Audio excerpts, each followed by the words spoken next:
Welcome back to Stender Thoughts. A break in my learning, I took a look at the newspaper, actually just a release coming out over the wire, that the Chief Rabbinate has broken ties with the Vatican. Normally this is a step that I could never agree to. Dialogue is just too important to ever break ties. We've just gone too far, but I appreciate what the Chief Rabbinate has done. And I hope this break is only short. Why are they breaking? They're breaking because of the present pontiff decision to bring back into the fold four ultra-conservative bishops from England who have broken with the church in the past. This is a desire from this very conservative pope and theologian to bring back these ultra-conservatives, make his church whole again. Problem is that at least one of these bishops, Bishop Williamson, is a fellow who is a Holocaust denier. At the most, 200,000 to 300,000 people died in the Holocaust, or not even the Holocaust, because he doesn't refer to it as such, according to Williamson. This is extraordinarily ugly. This is extraordinarily unfortunate time coming right at the same time of International Holocaust Day, especially for a church that has been so careful now to try to mend its ties with the Jewish people.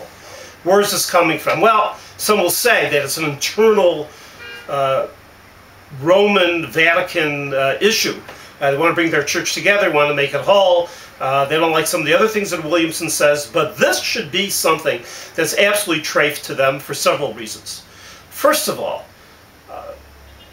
the pontiff as a theologian, as Father Ratzinger, as Cardinal Ratzinger, has written many times and movingly about the notion of the divine image.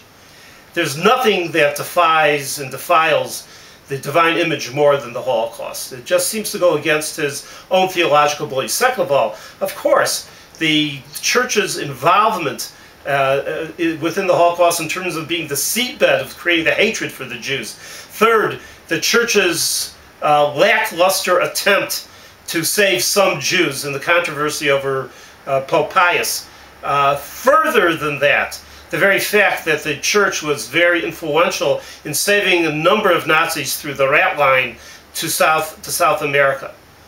The fact that the church for so many years didn't even recognize the state of Israel. What's going on here? I want to get to the heart of the issue. The heart of the issue is this. The Holocaust will remain a terrible problem for the church. Not only because of their involvement either as providing the seedbed for hatred or as sometimes being perpetrators and increasing the hatred or being idle spectators. The church has a problem with the Holocaust for the following factor. Is that the central core image of the church's cosmos is the sacrifice of their Lord for the sake of mankind. This is a sacrifice which talks about incredible cruelty inflicted upon him. His suffering is the suffering which embodies God's desire to empathize with human suffering. There is no suffering greater. What the Shoah has is the following. The Shoah has the image and the reality of over 1.5 million Jewish children going to painful deaths.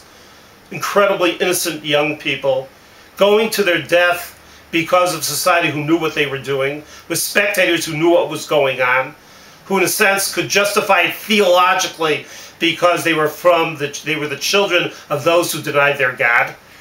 But nonetheless, this is an image of unspeakable cruelty and unspeakable suffering. This competing image of suffering is now the contemporary notion of what suffering is. And therefore, the Holocaust is used as a metaphor even for many other types of suffering. It's become the universal suffering. I can understand on a conscious, or I should say unconscious level, how it's difficult for the church, even now, to accede to the Holocaust its rightful place, and in many ways to allow it to be a card that can be bargained away for short-term gains. This is really intolerable.